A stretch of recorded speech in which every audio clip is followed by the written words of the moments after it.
चमकौली नाम के एक छोटे से गांव में एक बहुत ही सुंदर बाग था। लेकिन कोई भी गांव वाला उस सुंदर बाग में जाने से डरा करता था। उनका मानना था कि अक्सर बाग के उस पार वाली गुफा के अंदर से किसी जिन्न की आवाजें आती हैं, जो आते जाते लोगों को आवाजें देता है, जिससे गांव वाले बहुत डरा करते थे। एक दिन गांव के दो युवक खेत पर आपस में बात करते हुए, अरे भाई, कल मैं उस बाग की तरफ गया था। वहां फिर से उस जिन की वही डरावनी आवाजें आ रही थी। अरे क्यों भाई, क्या करने गए थे तुम वहां? क्या तुम्हें पता नहीं बाग के पास वाली गुफा में जिन रहता है? अगर वो तुम्हें कहीं कुछ कर देता तो आइंदा फिर उस बाग की तरफ मत जाना। तभी वो वहां से बात करते हुए खेत से चले जाते हैं। अगले दिन गांव का एक लड़का रांझा, यार, इस गुफा में से आवाजें कौन देता होगा? मुझे इसके पीछे जरूर कोई राज नजर आता है।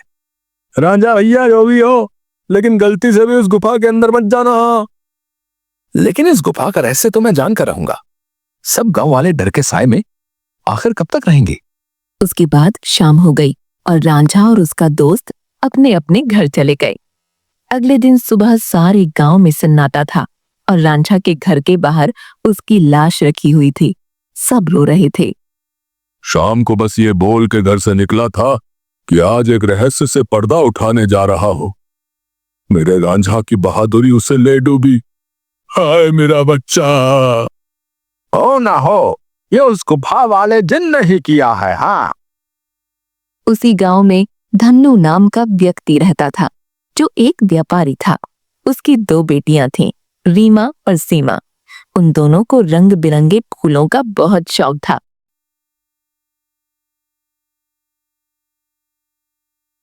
बहुत दिन हो गए हैं, चलो आज हम गांव के बाग में चलते हैं। न जाने क्यों हमें बाबूजी उस बाग में जाने से मना करते हैं। इस पूरे गांव में एक वही जगह है जहाँ कितने सुंदर सुंदर फूल होते हैं। हाँ सीमा, वो बाग सच में बहुत सुंदर है। उस बाग में बहुत सुंदर सुंदर फूल होते हैं, लेकिन बाबूजी हमें जाने नहीं देते। वो कहते हैं गांव के बाग के उस पार एक गुफा है जो बहुत ही भयानक है, हमारा जाना वहां सही नहीं होगा। लेकिन गांव की रांझा भाई की मौत के बाद तो गुफा और ज्यादा डरावनी लगने लगी है। अरे रीमा, ये सब झूठी बातें हैं, मुझे नहीं लगता वहां ऐसा कुछ है। और वैसे भी गांव वालों ने उस जिन्न को देखा नहीं, बस उसकी आवाज ही सुनी है।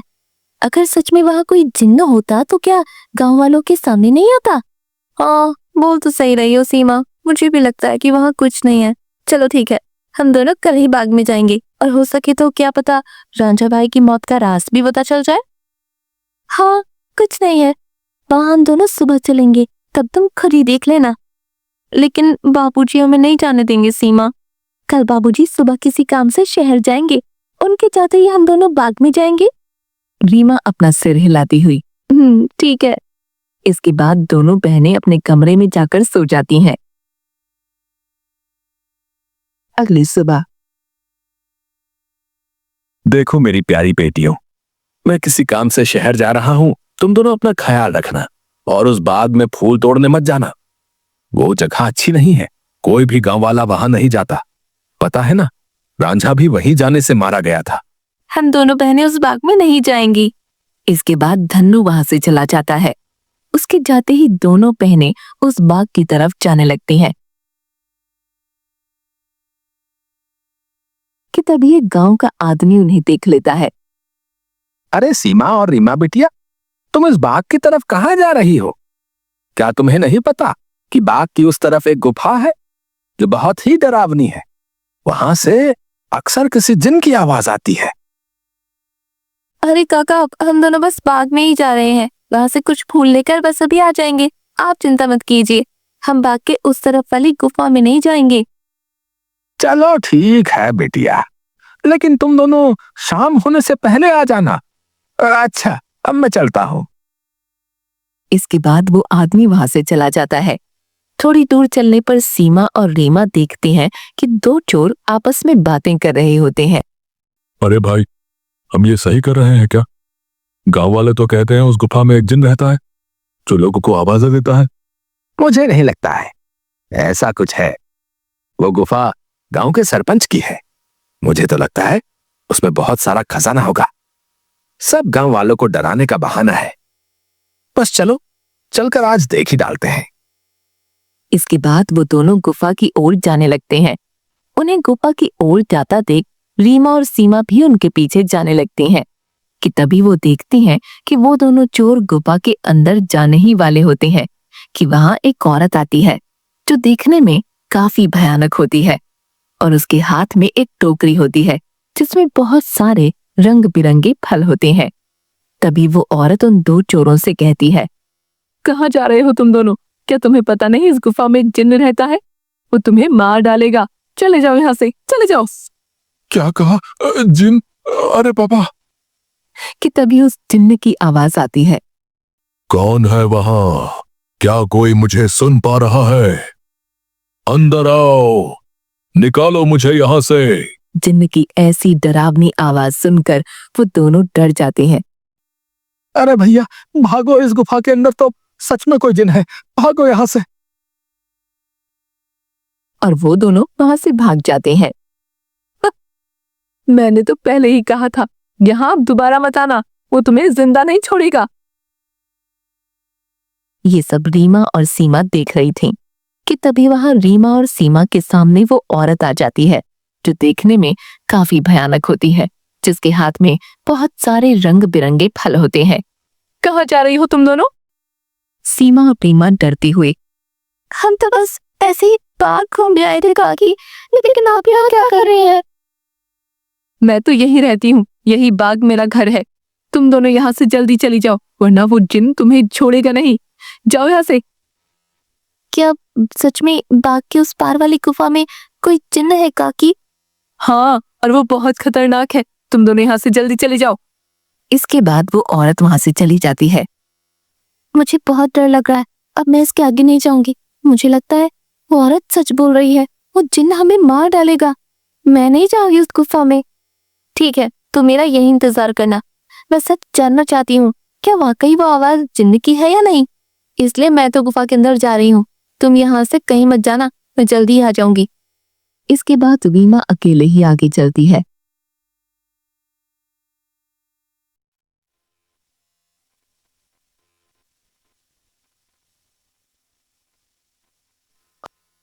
रीमा चलते चलते उस गुफा के पास पहुंच जाती है।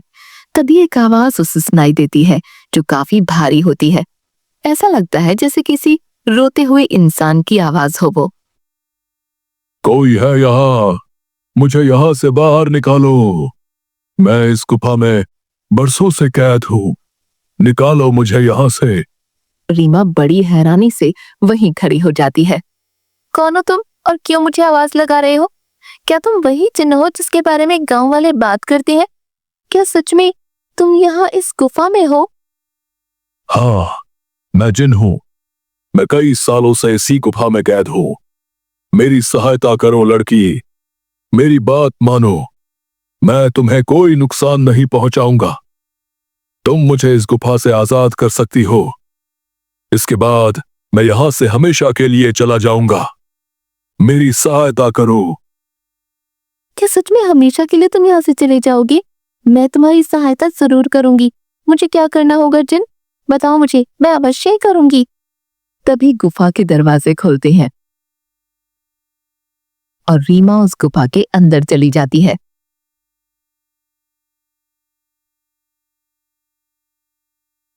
जैसे ही वो अंदर जाती है, एक बहुत बड़ी अजीब से जानवर की परछाई उसे नजर आती है जो देखने में बहुत ही डरावनी होती है।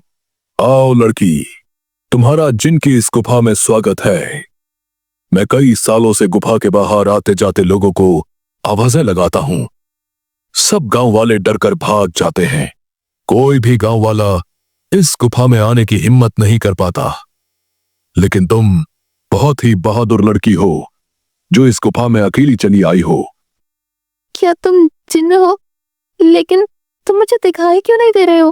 क्या तुम किसी को दिखाई नहीं दे सकते हो?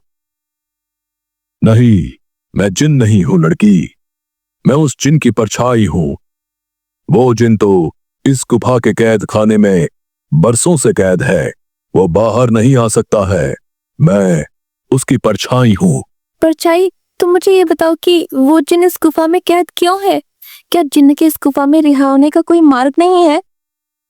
मार्ग है लड़की, और तुम उस मार्ग तक पहुंच सकती हो, लेकिन इसके लिए तुम्हें इस गुफा के तहखाने में जिन के पास जाना होगा। वही जिन तुम्हें उसकी मुक्ति का राज बताएगा। जिसके बाद रीमा हाथ में जलती हुई एक आग की मशाल लेकर उस गुफा की ओर जाती है। जैसे ही रीमा तहखाने के अंदर जाती है तो उसे एक आग जलती हुई दिखाई देती है। वो जैसे ही उस आग के पास जाती है, हे जिन, मैं यहाँ तुम्हारी मदद करने आई हूँ, क्या तुम मुझे सुन सकते हो? उसे उस जिन्न की आवाज आती है। आओ बहादुर लड़की, मैं तुम्हारा ही इंतजार कर रहा हूं।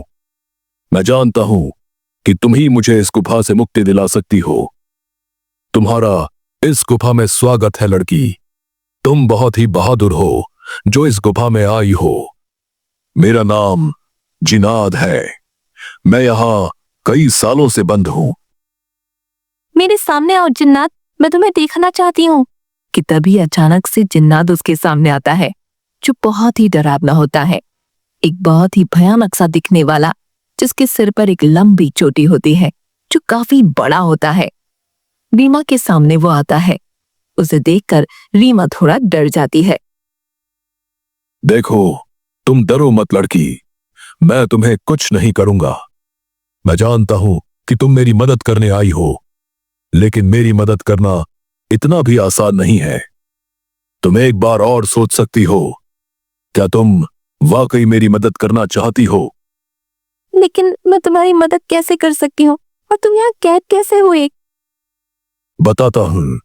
बहुत साल पहले इस गुफा में एक औरत रहती थी। वो बहुत गरीब थी। वो गुफा के बाहर वाले बाग से फल तोड़ा करती थी और उन्हें ही खाया करती थी। एक दिन उसने बाग के सारे फल तोड़ लिए और यहां इस गुफा में लेकर आ गई। उन्हीं फलों के बीच एक रहस्यमयी फल भी था, जो बहुत ही चमकदार था और जिस पर मेरी नजर थी। वो फल मेरी उम्र 100 साल और बढ़ा सकता था, लेकिन मैं उस फल को तब तक नहीं छू सकता था जब तक कोई इंसान उस फल को उसके पेड़ से तोड़ ना ले। एक दिन वो औरत चमकदार फल को उसके पेड़ से तोड़कर इस गुफा में ले आई। जब मैंने देखा तो मैं उसके पीछे इसी गुफा में आ गया और मैंने उससे कहा कि हे औरत, तुम जो बाग से सबसे सुंदर और चमकदार फल तोड़कर लाई हो, वो मुझे दे दो। इसके बदले में तुम जो भी 2 इच्छाएं मांगोगी वो पूरी होंगी। ठीक है, मैं तुम्हें वो फल दे देती हूँ, लेकिन मेरी 2 इच्छा है। पहली ये कि तुम मुझे वरदान दो, आज से ये बाग मेरा होगा, और दूसरी ये कि तुम इस गुफा में कैद रहोगे, ताकि इस बाग में कोई भी तुम्हारे डर से ना आ सके और हमेशा के लिए मैं ही इस बाग में राज करूं। वो औरत मुझे फल तो दे देती है। उस फल से मेरी उम्र तो 100 साल बढ़ गई, लेकिन उस औरत को दिए गए वरदान की वजह से मैं यहीं कैद हो गया। तब से ही मैं इस तहखाने में कैद हूं। क्या अब से पहले किसी ने आपको यहाँ से बाहर निकालने की कोशिश नहीं की? इससे पहले गांव के एक लड़के ने मुझे बचाने की हिम्मत दिखाई थी, लेकिन जैसे ही वो लड़का उस चमत्कारी फल को लेकर गुफा में आ रहा था, तभी उस बूढ़ी औरत ने उसको मौत के घाट उतार दिया और सारे गांव में बात फैल गई कि मैंने उसको मारा है। हाँ, वो लड़का हमारे गांव का रांझा भैया थे। उसको उस बूढ़ी औरत ने मारा। मैं आपको यहाँ से आजाद जरूर करवाऊंगी, लेकिन मुझे तुम्हें यहाँ से आजाद कराने के लिए करना क्या होगा? तुम्हें यहां से उस बाग में जाना होगा। वहां तुम्हें उस बाग में रहने वाली उसी औरत की झोपड़ी दिखेगी, जिसके कारण मैं इस गुफा में कैद हूं। तुम्हें उसकी झोपड़ी में जाना होगा। वहां से तुम्हें सबसे सुंदर और चमकदार फल लाना होगा। मेरी मुक्ति का राज उस फल में ही कैद है। ध्यान रखना बहादुर लड़की, उस औरत की झोपड़ी में कोई नहीं जा सकता है। जब वो सो रही होगी, तुम्हें तब ही जाना होगा और उसकी फलों की टोकरी में से सबसे चमकता फल लेकर आना होगा। उसी फल में तुम्हें मेरी मुक्ति का राज मिलेगा। लेकिन तुम्हें यह काम बड़ी होशियारी से करना होगा। अगर उस औरत को पता चल गया तो वो तुम्हें जिंदा नहीं छोड़ेगी। ठीक है जिन, मैं तुम्हारे लिए वो चमकदार फल जरूर लेकर आऊंगी। मैं तुम्हारा इंतजार करूंगा, बहादुर लड़की। इसके बाद रीमा वहां से बाग में जाती है और उस औरत की झोपड़ी की ओर बढ़ने लगती है। रीमा देखती है कि उस औरत की झोपड़ी में कोई नहीं है। वो इधर उधर देखती है और उस झोपड़ी के अंदर चली जाती है। रीमा अंदर जाकर देखती है कि बहुत सारे फल उस औरत की झोपड़ी में रखे हैं। अरे ये तो कितने सारे फल हैं, लेकिन इन सब में कोई भी फल बहुत ज्यादा नहीं चमक रहा। तभी अचानक रीमा देखती है कि वही औरत अपनी झोपड़ी की तरफ आ रही है। कि देखते ही रीमा दरवाजे के पीछे छुप जाती है। वो औरत अपनी झोपड़ी में आती है और उसके हाथ में एक टोकरी होती है जिसमें बहुत सारे फल रखे होते हैं। वो अपनी टोकरी एक टेबल पर रख देती है और पास ही पड़ी चारपाई पर सो जाती है। ये देख थोड़ी देर बाद रीमा बाहर आती है और उन फलों की टोकरी में से सबसे चमकता फल देखती है। लगता है यही वो चमकदार फल है जिसके बारे में वो जिन बात कर रहा था। रुको लड़की, तुम मेरा ही जादुई फल लेकर कहाँ जा रही हो? मुझे मेरा फल वापस करो, वरना मैं तुम्हें यहाँ से नहीं जाने दूंगी। रीमा ये सुनकर डर जाती है। मुझे फल ले जाने दो काकी, मैं इस फल को उस जिन्न को देकर उसे उस गुफा से आजाद कराना चाहती हूँ, ताकि सारे गांव वाले बिना डरे यहाँ सकें। मुझे इस फल को लेकर जाने दो काकी। क्या कहा लड़की? तुम मेरी कई सालों की मेहनत पर पानी फेर देना चाहती हो? उस जिन्न के रिहा होते ही इस सब गांव वाले मुझे इस बाग से निकाल देंगे। नहीं नहीं, मैं ऐसा नहीं होने दूंगी। मुझे ये चमकदार फल वापस करो।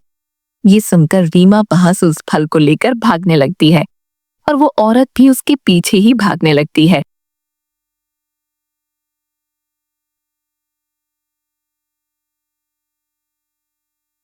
रीमा भागते भागते उस गुफा में पहुंच जाती है। जैसे ही वो गुफा में पहुंचती है, वो जादुई फल उसके हाथ से नीचे गिर जाता है, जिसके गिरते ही तोते में बदल जाता है। रीमा ये देखकर हैरान हो जाती है। तभी वो औरत वहां आ जाती है। ये तुमने क्या किया लड़की? इस जादुई फल को नीचे गिरा दिया और अभी तोता तुम्हें उस जिन्न की आजादी का सबसे आखिरी रास्ता बताएगा। नहीं, मैं ऐसा नहीं होने दूंगी, मैं तुम्हें मार डालूंगी। वो औरत रीमा को जैसे ही अपने हाथों से मारने आगे बढ़ती है, वो औरत अचानक से आग में जलने लगती है, जिसे देख रीमा हैरान हो जाती है। तभी एक आवाज सुनाई देती है जो उस जिन्न की परछाई की होती है। डरो मत बहादुर लड़की, इस लालची औरत को इसके किए की सजा मिल चुकी है। अब तुम्हें अपनी मंजिल का आखिरी पड़ाव पार करना है, जिसमें ये तोता तुम्हारी मदद करेगा। तभी अचानक से वो तोता उड़ने लगता है और गुफा में उसी तरफ भागने लगता है जहां वो जिन्न कैद था। रीमा भी उसके पीछे पीछे चलने लगती है।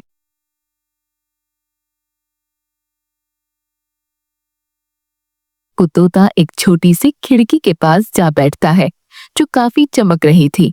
तभी तोते की आवाज आती है। सुनो बहादुर लड़की, तुम्हें इस चमकदार खिड़की को खोलना होगा, जिसकी चाबी तुम्हें ढूंढनी होगी। मैं तुम्हें 2 रास्ते बताऊंगा, जिस पर चल के तुम्हें इस खिड़की को खोलने वाली चाबी मिलेगी। लेकिन 2 रास्तों में से तुम्हें कोई एक रास्ता चुनना होगा। पहला रास्ता एक गुलाब के फूल की तरफ जाता है, जो बाग की तरफ है। दूसरा रास्ता एक अंधेरे की तरफ है, जो इसी गुफा में उस तहखाने की तरफ जाता है जहां वो जिन कैद है। जाओ और अपना रास्ता चुन लो। रीमा काफी देर सोचने के बाद मैं गुफा वाला रास्ता ही चुनूंगी जो अंधेरे की तरफ जाता हो। जिसके बाद रीमा गुफा की ओर चलने लगती है कि तभी रीमा को एक सिक्का दिखाई देता है। अरे ये इतना चमकता हुआ सिक्का यहाँ कैसे आया, और ये सिक्का इतना चमक क्यों रहा है? रीमा जैसे ही वो सिक्का हाथ में उठाती है, पूरी गुफा में रोशनी हो जाती है। अरे कि तो पूरी गुफा में रोशनी हो गई। तभी वो सिक्का अचानक उड़ने लगा। अरे ये सिक्का उड़ क्यों रहा है? रीमा उस सिक्के के पीछे पीछे चलने लगती है। थोड़ी दूर चलने पर रीमा देखती है कि 4 चाबियां अलग अलग रंग की थीं, जो हवा में उड़ रही थीं। अरे ये तो वही चाबियां हैं जिसके बारे में वो तोता बता रहा था। लेकिन अब इनमें से सही चाबी कौन सी होगी, ये कैसे पता चले? तभी रीमा को एक आवाज आई जो उस जिन्न की परछाई की थी। बहादुर लड़की, तुम्हें इनमें से एक चाबी उठानी है। याद रखना, तुम्हें एक सही चाबी उठानी है। लेकिन याद रहे, तुम्हें बड़ी होशियारी से ही एक चाबी उठानी होगी। अगर तुमने गलती से गलत चाबी चुन ली तो ये चारों चाबियां गायब हो जाएंगी और तुम कभी भी जिनको आजाद नहीं कर पाओगी। ये सुन रीमा हैरान हो जाती है। क्या? हे भगवान, ये किस दुविधा में डाल दिया है। अब मैं कैसे इन चारों चाबियों में से सही चाबी चुनूं? काफी देर सोचने के बाद रीमा देखती है कि चारों चाबियों में से एक चाबी बहुत बड़ी थी, जो लाल रंग की थी, और जिस चमकदार फल के गिरने से वो तोता बना था वो भी लाल ही रंग का था। रीमा समझ गई कि लाल वाली चाबी चुननी है। उसके लाल चाबी चुनते ही बाकी सारी चाबियां गायब हो गईं। और तभी फिर से जिन्न की परछाई की आवाज आई। शाबाश बहादुर लड़की, तुम्हारी सूझबूझ की वजह से आखिरकार तुमने बिल्कुल सही चाबी चुन ली। अब जाओ उस खिड़की के पास और खोल दो उसे। रीमा उसी खिड़की के पास जाती है।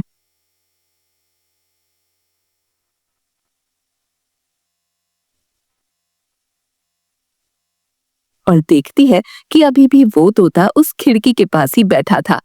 ये देखो, मैं इस खिड़की की चाबी ले आई हूँ। तुम वाकई बहुत बहादुर हो लड़की। अब तुम इस चाबी से इस खिड़की को खोल दो। रीमा जैसे ही उस चाबी को खिड़की में लगाती है, खिड़की अचानक से खुल जाती है। रीमा देखती है उस खिड़की के बाहर बहुत रोशनी थी, जिसकी चारों तरफ बहुत सारे चमकदार फल चमक रहे थे और बहुत सारी तितलियां उनके पास मंडरा रही थीं। वो तोता उस खिड़की में उड़ता हुआ चला जाता है और तोता खिड़की के बाहर जाते ही उस जिन्न में बदल जाता है जो कई सालों से गुफा में बंद था।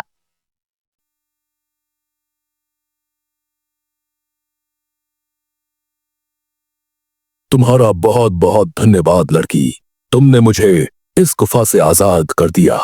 तुम एक निडर और साहसी लड़की हो। तुम जो भी मांगोगी मैं वो तुम्हें दूंगा। बोलो, क्या इच्छा है तुम्हारी? क्या सच में अब तुम आजाद हो गई हो? अब तुम इस गुफा में नहीं हो। अब सब गांव वाले यहाँ आ सकेंगे। मैं और मेरी बहन भी अब बाग में आ सकेंगे कभी भी।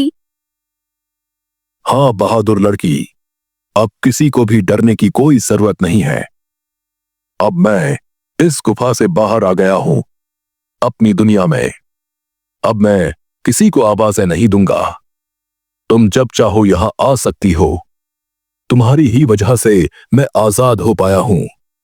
तुम मुझसे जो भी मांगोगी मैं तुम्हें वही दूंगा। बोलो, क्या इच्छा है तुम्हारी? जिन, मैं कुछ नहीं मांगना चाहती हूँ, लेकिन अगर तुम सच में मेरी इच्छा पूरी करना चाहते हो तो गुफा के सामने वाले बाग से मुझे बहुत प्यार है। इसमें रंग बिरंगे फूल मुझे बहुत पसंद है। मैं चाहती हूँ कि ये बाग हमेशा ऐसे ही खिलखिलाता रहे। इसके फूल कभी ना मुरझाएं। ठीक है बहादुर लड़की, तुम्हारी ये इच्छा जरूर पूरी करूंगा।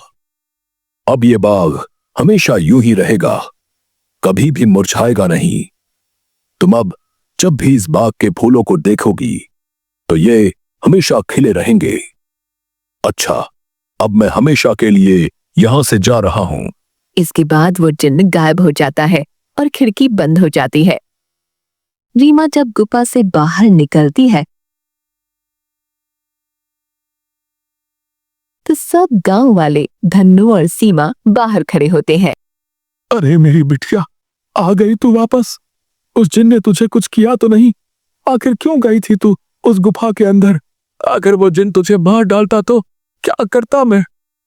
दीदी, तुम ठीक तो हो ना? क्या सच में तुम्हें उस जिन्न ने कुछ नहीं किया? बाबूजी, मैं बिल्कुल ठीक हूँ।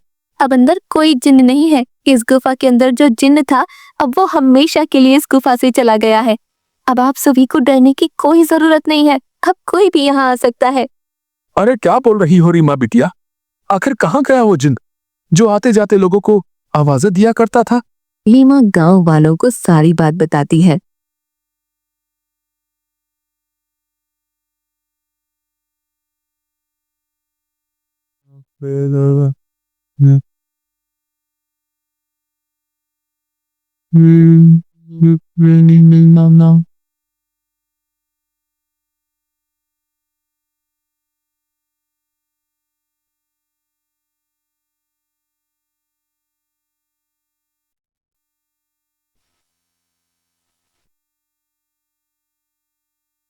थोड़ी देर बाद गांव वाले बहुत खुश होते हैं और रीमा से बोलते हैं, अरे रीमा बिटिया, तुम तो सचमुच में बहुत बहादुर हो। तुम्हारी वजह से ही अब वो जिन इस गुफा से आजाद हो गया है। अब हम गांव वालों को डरने की कोई जरूरत नहीं है और रांझा की मौत का रहस्य भी सब गांव वालों को पता चल गया। इसके बाद गांव वाले बिना डरे हंसी खुशी गांव में रहने लगते हैं।